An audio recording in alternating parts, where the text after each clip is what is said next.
Está con nosotros Julio Piumato, secretario general de la Unión de Empleados Judiciales de la Nación. Hola, Julio. ¿Qué tal? ¿Cómo están ustedes?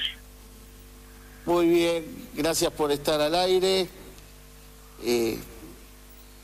Julio, ¿cómo es el tema de lo que plantea la Iglesia de unir a la CGT con tantas diferencias que hay sobre el planteo salarial? La posición de la Iglesia creo que trata de...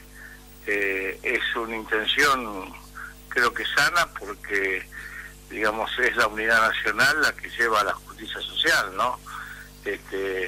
Siempre en Argentina, cuando los trabajadores, cuando el movimiento obrero estuvo dividido,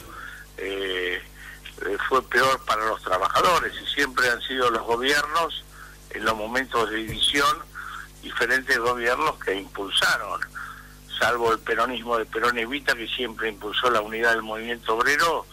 Después, en todas las épocas, los pseudo gobiernos peronistas siempre trataron de dividir. ¿Por qué? Porque quisieron avanzar sobre las conquistas sociales y no profundizar para alcanzar los niveles que los trabajadores han tenido, trabajadores activos, trabajadores pasivos, han tenido en las décadas más gloriosas del peronismo, que fue del 45 al 55 y luego en el 74, ¿no?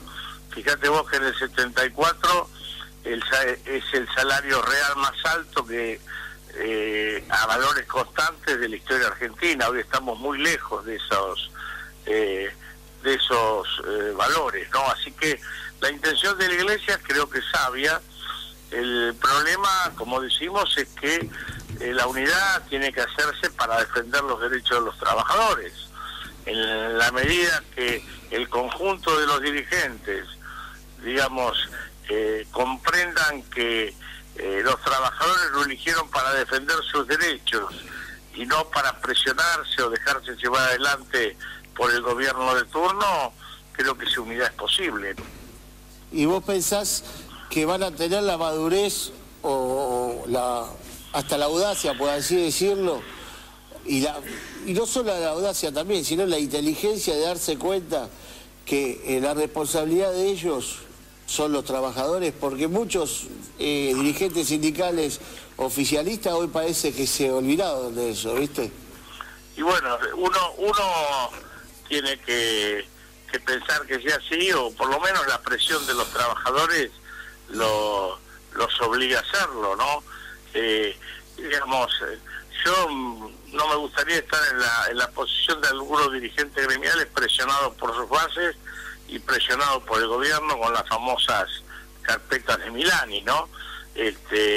Evidentemente, si un dirigente se deja presionar para no cumplir el mandato histórico, por lo menos en mi caso, yo dejaría el gremio, me dedicaría a otra cosa, ¿no? Mis afiliados me eligieron para defenderlo, y bueno, cuando yo no me crea que estoy en condiciones de hacerlo, diré que bueno, hasta acá llegué, ¿no? Pero bueno, hay que ver, se está acabando un ciclo, va a empezar en poco tiempo una nueva Argentina, y bueno, y los trabajadores no solo tienen que enfrentar este ajuste que estamos sufriendo hoy, sino también y fundamentalmente deben garantizar que digamos, lo que venga no sea peor, ¿no? Hasta ahora, en las fuerzas políticas que se presentan o los candidatos que se presentan como alternativas para el 2015 no han sido muy explícitos en cómo van a combatir la pobreza, esos 12.500.000 pobres que hay en Argentina, cómo van a combatir el trabajo negro, cómo van a combatir la desocupación, y cómo van a hacer, cuáles son sus ideas, sus propuestas, para hacer que en un país tan rico como la Argentina todos los que habitan en este suelo puedan vivir con dignidad. Totalmente de acuerdo.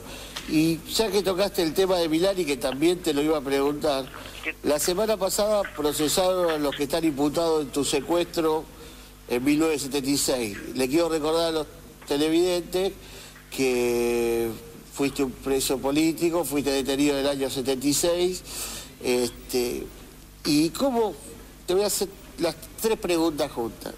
La situación de estos imputados, el tema Milani, después de tanta lucha y de tanto que el gobierno, desde Néstor Kirchner en adelante, instaló en la agenda pública el tema de los derechos humanos, y para que después termine nombrando al jefe de ejército a una persona como el Milani, y los mismos compañeros de lucha que hoy te quieren fundamentar dicho nombramiento.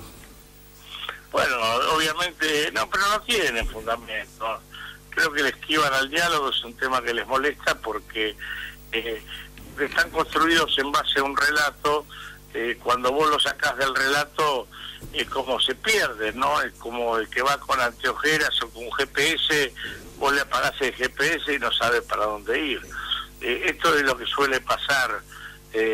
Son temas que le destruyen el relato. Pero los derechos humanos, digamos, es algo más que combatir el genocidio y condenar a los culpables del genocidio de esa dictadura sangrienta que vivió la Argentina, ¿no? Obviamente que está bien, todos nos sentimos bien. Yo cuando vi la decisión del juez Rafecas, yo declaré el año pasado en esa causa, me sentí gratificado en lo personal, en todo lo que sufrieron conmigo y en todas las compañeras y compañeros judiciales que hoy no están, ¿no? Que cayeron víctimas de la represión, luchando por los mismos ideales que luchamos hoy, y yo y tantos argentinos, ¿no? Entonces, por un lado, es la emoción que se cumpla, pero por otro lado, uno no debe ser hipócrita, ¿no? Uno no puede levantar el juzgamiento de los delitos tremendos que se cometieron en el pasado y hoy bancar políticas que implican violación de los derechos humanos a los argentinos, a los habitantes de este país que hoy tratan de vivir con dignidad. La jubilación miserable que le dan a los jubilados es una violación de los derechos humanos de los jubilados que trabajaron toda la vida. El tema del no acceso a la vivienda es una violación de los derechos humanos. Las víctimas de la tragedia de Once fueron violentados en los derechos humanos porque hubo partidas que sacrificamos todos los argentinos y que no fueron utilizadas para el mejoramiento del servicio, y se cometió, digamos, la barbarie y la imprudencia de hacer funcionar los trenes en condiciones que eran una bomba de tiempo, ¿no? Esos son derechos humanos. La ley de RT que sancionó este Congreso es una violación clara a los derechos humanos, así lo venía diciendo la Corte Suprema, porque no apuesta a la prevención de la salud del trabajador, sino directamente le importa poco, le da una tarifa y que los empresarios inescrupulosos sigan jugando con la salud y la vida de los trabajadores.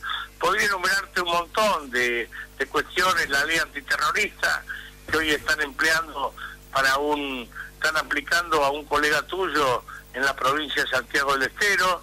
Todas son esas cosas que repugnan el auténtico sentimiento de los derechos humanos, y también duele ver que organizaciones de derechos humanos callan frente a estas cuestiones, habiendo sido directamente distorsionadas, ¿no? por la plata y los subsidios del gobierno. Totalmente de acuerdo. ¿Vos estás de acuerdo con el tema de la CONADEP, de la corrupción que plantean desde el radicalismo? Sí, mira, la primera que lo planteó el año pasado fue la exdiputada Silvia Vázquez, fue la que hizo punta con ese tema. Yo adherí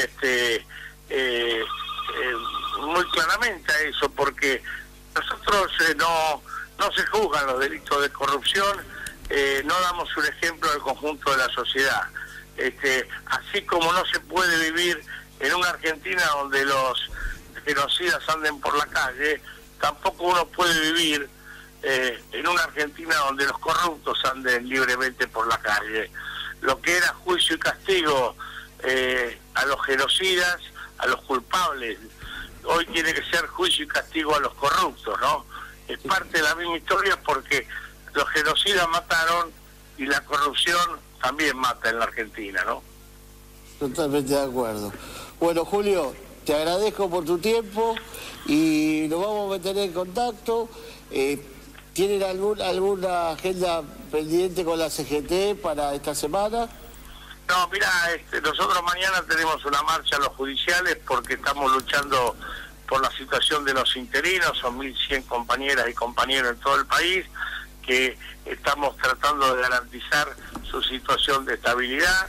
Mañana nos recibe el presidente de la Corte, así que estamos en una actividad. Y el día 4 de junio se hace un plenario en el Felipe Vallese de la CGT de jubilados, de todas las organizaciones sindicales y también de organizaciones de jubilados, porque vamos a debatir un tema muy sensible y ahí se va a definir la fecha de una movilización al ANSES reclamando no solamente el cumplimiento de las sentencias de la justicia que el gobierno ignora, sino también reclamando un aumento de emergencia que coloque que el salario mínimo de los jubilados nunca esté por debajo del salario mínimo vital y móvil. Correcto.